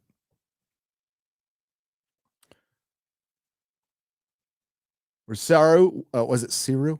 It's been so long since I was trapped and in a transporter, or no, he was trapped in a facility and he was able to punch his fist into the ground and pull out something mechanical, an apparatus that he was able to make a communicator out of just by punching a hole in the floor and making a communicator, because you can just do that now in Star Trek. Yeah. Nope, nobody does that. Nobody has their favorite episode of Star Trek Discovery, because there is no favorite episode, because there is no good episode. And it's going on season fucking 5. And this is it. This is the Star Trek Discovery of fantasy. I'm getting real tired of all the stupidity in this show, and I couldn't make it halfway through the first episode. Yeah, don't waste your time. Really don't. I'll waste mine. Don't waste yours. Did you even read J.K. Tolkien, you racist? A weirdo monkey guy. Oh, my. Lovely morning in the UK. Thank you. Good morning, UK. Sorry, what happened? For 3 British, 4 British pounds. We'll round up. Anyone following the Fairview fire, technically being in an evacuation zone, is fun. Fairview Flag Ninja, $5, California. There's lots of fires in California. I've been evacuated from a fire. It's not fun. Good luck. I hope you're okay. Mr. Bentham for $5. Hold on. Orcs who only see as black people, enslaved people, and elves. Isn't that problematic in current year? Oh, everything is in intersectionality. They really do paint themselves as some woke corners. Galadriel wouldn't have such a tempest in her if she just made me a sandwich. It's very cathartic, says PerkTube for $5. Christian Wolf for $4.99. Hey, Gary, thanks for the tip on Primal. Freaking love the show. Reminds me of my relationship with my wolf dog. At Primal's, just see it. It's on Hulu. Zatras for €10. No one listens to Zatras.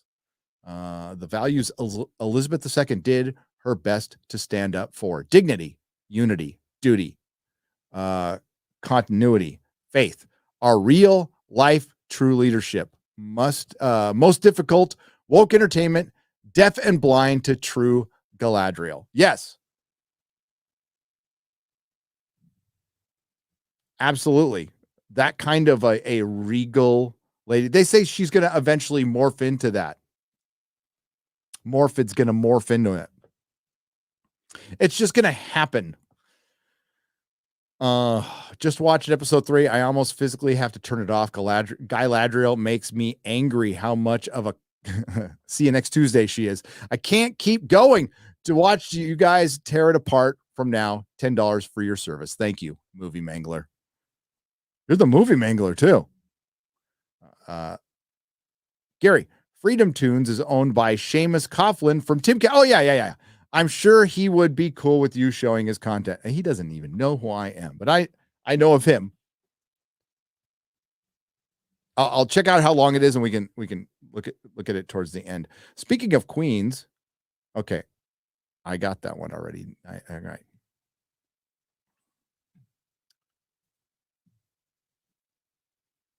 Man, it's like I can't believe 5,400 of you are watching right now. I'm very impressed. I'm very impressed. So let's real quick go back to Mr. Jackson just for a moment. Did you have some kind of mechanism, in a sense, so that you could make sure that you were true to Tolkien? Well, we didn't want to put any of our own, certainly in terms of the thematic material, we didn't want to put any of our own baggage. I mean, we had no interest in putting our messages into this movie, but we thought that we should honor Tolkien by putting his messages into it. And we thought he cared about things. The countryside and the rise of evil, and he cared passionately about certain issues. And we thought what we should do to honor him is to make sure that what he cared about ends up in the movie. That's what we tried to do.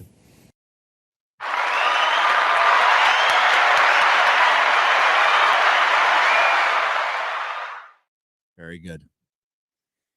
Very good. Shocker 31 for $5. The only good thing about this show for me is that I started reading the Lord of the Rings books. And I think that's the best thing that's come out of this, to be honest with you. For the first time, because I want Tolkien's work and not whatever Amazon is giving us. There you go. There's some great audiobooks out there. And if it's very different, but if you really get into the lore, there's the history of Middle Earth. There's multiple volumes of that you can get. Silmarillion, but yeah, it's my happy place. I usually picked it up like right around Christmas time, right? And I'd start watching the Peter Jackson trilogy again right around this time a year. And we are coming up on the 20th anniversary of the Two Towers in December. I will be doing a live stream. I will gather a murderer's row of YouTubers like I did last year. And we'll just gush over. I mean, it's hard to have a favorite in the trilogy, but my favorite is the Two Towers because of Theoden and the Rohan storyline. I just love it. It is not their take. They are bastardizing Tolkien's work. Agreed. They are not creating anything new. Agreed. It's fully repurposed. There is nothing interesting to see. The books based on the Star Wars universe are a proper example of adding to a universe, showing respect to a universe. The once great expanded universe. May it rest in peace. It's still around. Lots of good books that you can get at your used bookstore for pretty cheap. I saw a bunch of them. You get them for like $1, and it's better than anything Disney will ever make. Ryan will tell you. That's your man right there when it comes to that stuff. Hebrew Monk for $10. A culture is only as great as its dreams, and its dreams are dreamed by artists. L. Ron Hubbard. Lucky for us, everyone involved in this show is not an artist, or we'd be doomed. Yeah. This is true. No, they're repurposers. These are repurposers. That is the gimmick of Bad Robot. It's a cancer on Hollywood, one that they need to get rid of. But it's also a symptom of a larger problem, which is corporatism. I wouldn't be surprised at all. I was thinking about this today. I was thinking because I was watching RMB's reaction to She-Hulk, and he's turning on it like what happens with every Marvel show. As it gets 3 or 4 in and people start seeing all the flaws that we saw in the beginning, and it's just a repeated pattern. And it wouldn't surprise me at all, especially since Bob Chapek in that investor seminar 2 years ago said that they are creating their content based on analytics, not on creativity, not on storytelling, analytics. So I wouldn't be surprised at all if they had a 6 episode or 8 episode series, and they decided they ran some data, and it shows that people are more interested in the beginning of a series and the end of a series, and the middle doesn't really matter. So we don't have to put that much effort into it. Like a standalone X-Files episode to be the 7th of the season. They put tons of effort in it. And now, due to algorithms and analytics, they can break down that, well, we don't need to put that much money into episode 4 because it's one of the least watched. That's what's happening to our entertainment.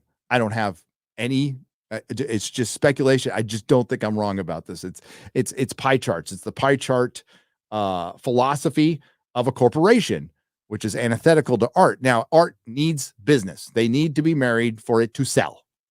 You can't just let the inmates run the asylum. Look what's happening to Marvel and DC Comics. You can't.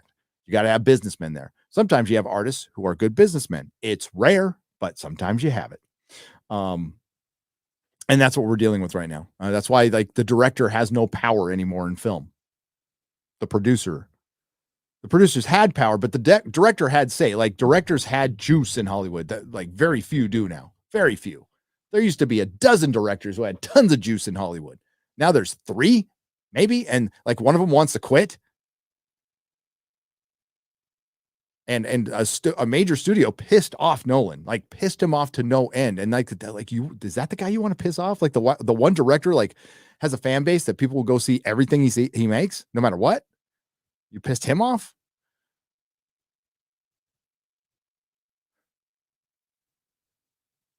It's a little baffling, but they spent $1 billion on this. Just picked up Drinker's book, Dark Harvest. So far, so good. It's a good book. Drinker's a talented guy.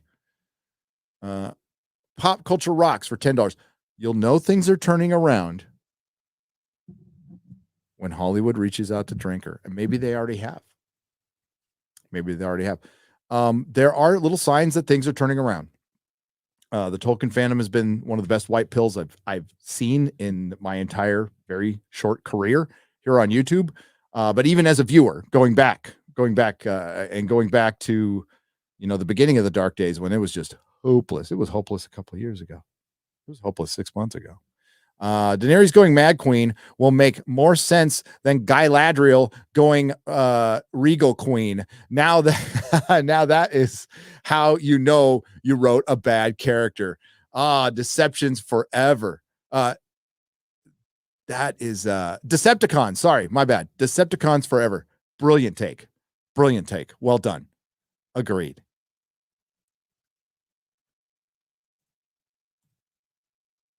The Last Man, 1984.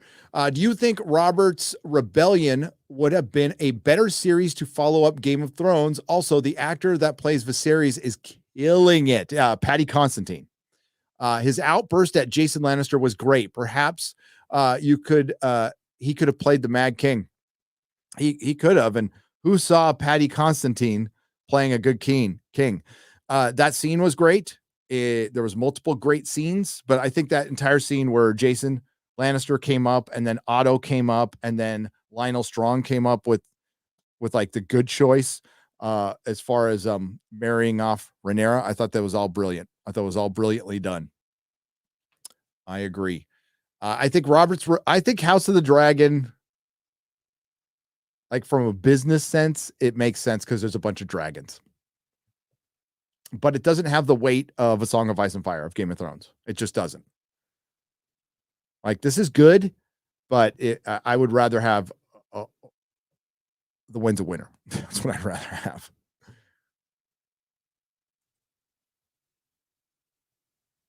Are we sure Rings of Power isn't an Andy Kaufman prank? No. Poopa chalupa. But that would make more sense than what is the reality. I would prefer that over the reality. How's that sound? Dominic Carnes has gifted 5 Nerdrotic memberships. Thank you very much.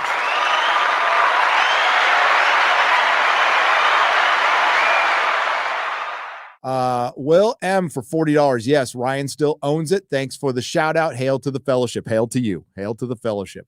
Yeah, they called out the fellowship today. Our fellowship. And happy Friday, all. If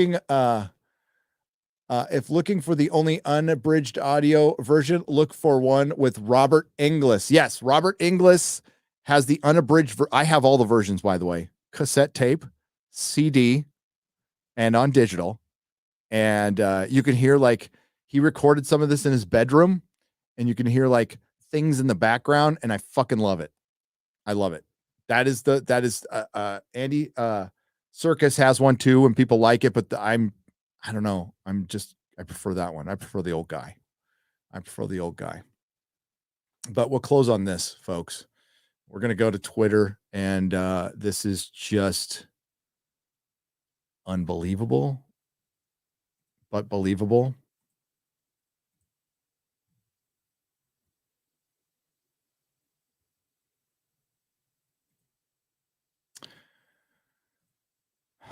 And I mean, ultimately, it's meant to gaslight, it's meant to anger us, and it should. But this does irrevocable damage to fandom. Permanent damage to fandom. It breaks trust. And this used to be a fun place. Like, fandom isn't sports. All right? It's not sports. We're not rooting for teams. We're not shouting each other down and running smack. I mean, we run a little bit, but it's completely different because it's a shared love. Sure, we'll like be Marvel versus DC, but you'll always find some commonality. So it's not like, Raiders versus Chargers back when there was a rivalry between San Diego and Oakland. People be stabbing each other and shit. That's not what fandom is, okay? We share a love of culture, myth, story. Well,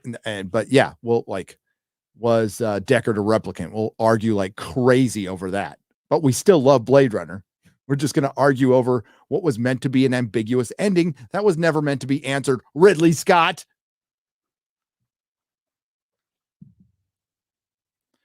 But you see shit like this, and it does not just damage to fandom, to culture, to our lives.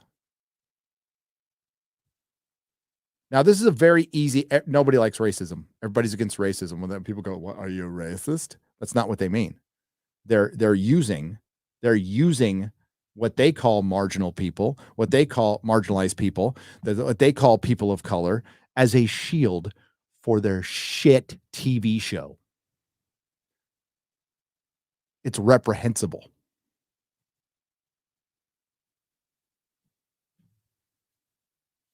So, do I think they got some 3 or 4 racist trolls? Sure. It's probably 12-year-old kids who just figure it out, like are trying to push their social media boundaries. Is there 1 or 2? Maybe. Have they shown any evidence? No.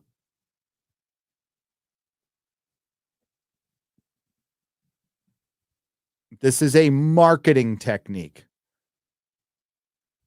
So we have Master of TDS puts out his bingo card. But I want to point to this. Well, I want to point to that. To who responded. What's up, Crypt Daddy? Hail. Fucking Star Wars. Star Wars. Kiss of death right there. You are all welcome here. Oh, they probably told him how to do this. This is exactly like the Moses Ingram thing. By the way, how'd that work out for Kenobi? It worked out so well for Kenobi that Disney Star Wars fans are now hanging their hope on fucking Andor.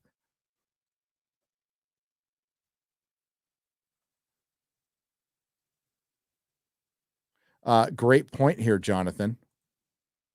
What about Gina Carano? What about us? We're not welcome.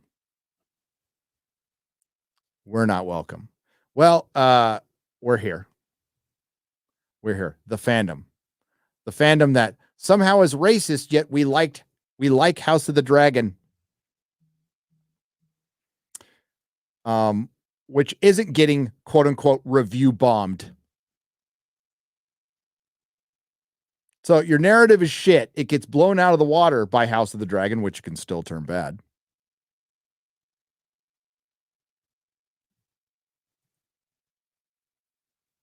But there you are.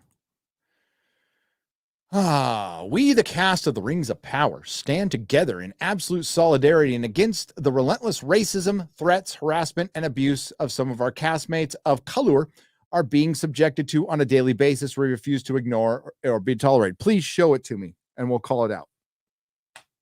Be happy to call it out. Anybody in this chat, be happy to call it out. If there's like genuine, like abuse, I mean, you can always get offline. You don't need to be on the internet. That is a choice.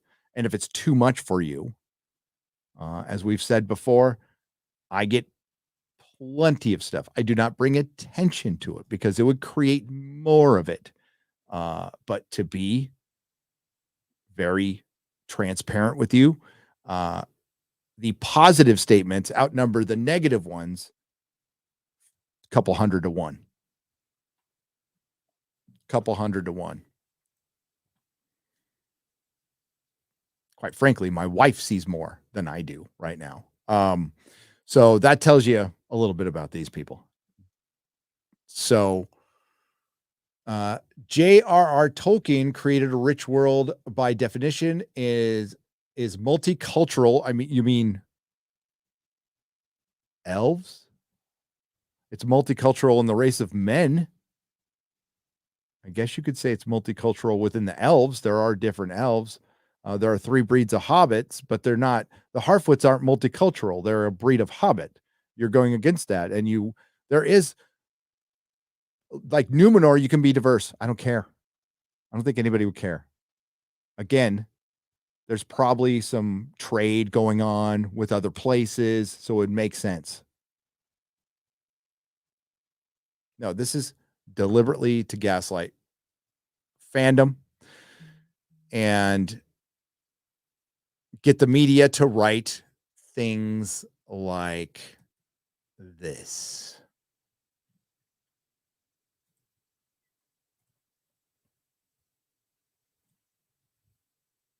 Like this.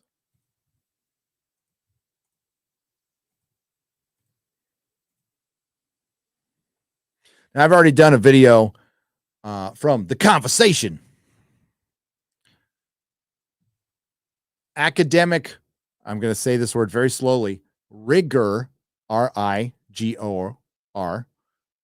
journalistic flair,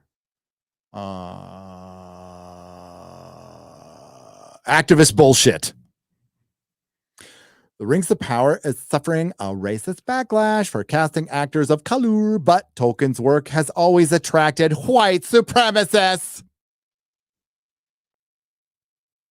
The only time The Conversation can get anybody conversating about it is when they write shit like this by academic fucking morons like Helen Young, who is a lecturer and a deacon of a university. This fucking mental midget is a deacon of a university. Yeah, I called her a mental midget. She can regurgitate all the academic knowledge she wants. This bitch wouldn't like survive a minute in the real world or in the private sector. They expect results.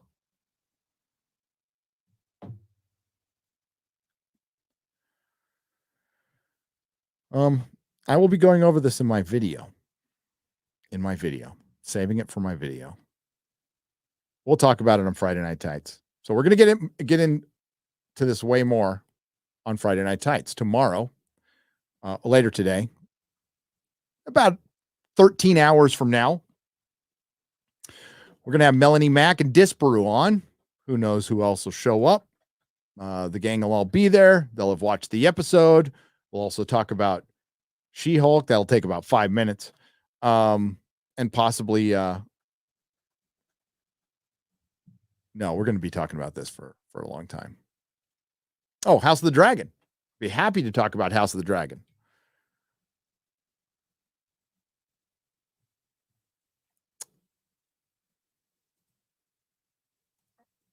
All right.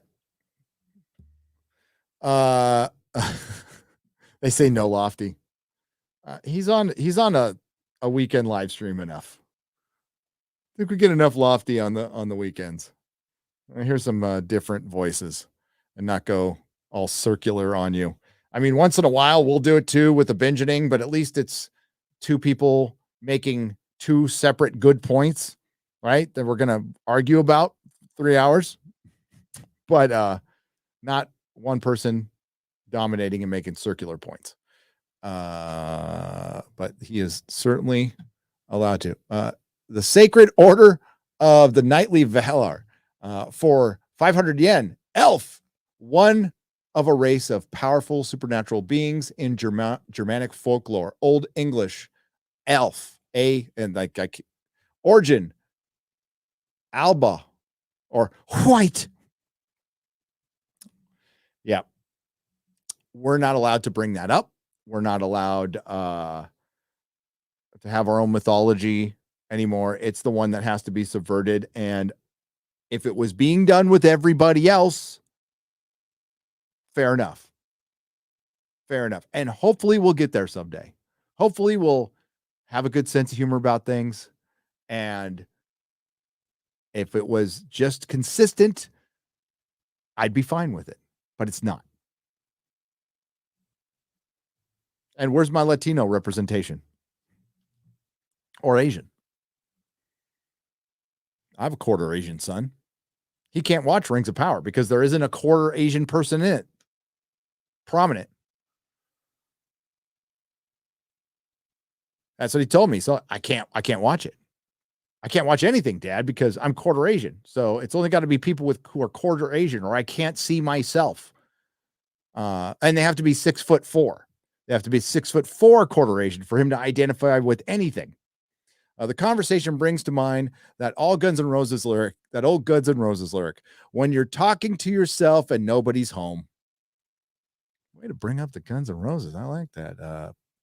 Pig Riser for 5 British pounds. When you're talking, I'm not going to get that. I don't like that. I can do the low octave axle, not the high octave axle. All right, I'm going to run. Norman Kunde, thank you for the 20 British pounds. God save the Queen. Rest in peace, Tolkien. Rest in peace, Queen Elizabeth II. Nice long reign. Been around all my life.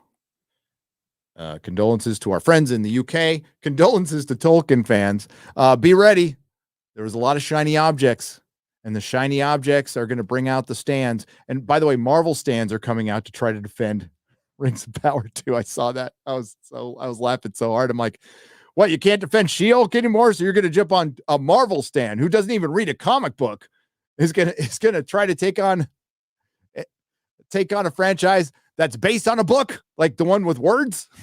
Good luck. Thank you. Thank you all. You're awesome. Thank you to the Nerdrotics, the ones who stayed up. Thank you to everyone who left a donation and a super chat. Thanks to everyone who just spent some time with me. I really appreciate it. See you in 13 hours on Friday Night Tights with Melanie Mac, Disparu, and the gang. And I'm sure the gang will be making videos today, and I can't wait to see them all. I dropped a video yesterday, my House of the Dragon episode 3 review. I'm going to keep doing those because I want to cover something good. So why the fuck not? And thanks for watching it, by the way. And I managed to get Tim Pool saying Civil War in it, which I'm very proud of myself for that. I'm very proud. I'm sure even Tim would laugh at the gag. Or maybe not. I don't know. I think he would. All right. Oh, we got one more. 3 Bear Thunder for 1999. The Queen died today, and that's still only the second worst thing that happened to the British culture since Rings of Power and the Dwarves of 7 Color and Barbershop 4 Elves Take the Hood. Oh, God. Well, that's a tight fade. Have a great night, sir. Thank you. That one guy. Thank you, Bear Thunder. And we'll take you out with a couple of clips. We're going to talk to Peter again. Did you have some kind of mechanism, in a sense, so that you could make sure that you were true to Tolkien? Well, we didn't want to put any of our own, certainly in terms of the thematic material, we didn't want to put any of our own baggage. I mean, we had no interest in putting our messages into this movie, but we thought that we should honor Tolkien by putting his messages into it. Salon Selectives presents hair so beautiful you feel like you just stepped out of a salon. Salon shine, Salon Selectives, Salon glow, Salon Selectives. Introducing Salon Selectives, new from Helene Curtis. 4 salon shampoos, 4 salon conditioners. You select the combination that will give you salon beautiful hair. Salon style. Feel salon beautiful every day. Salon Selectives.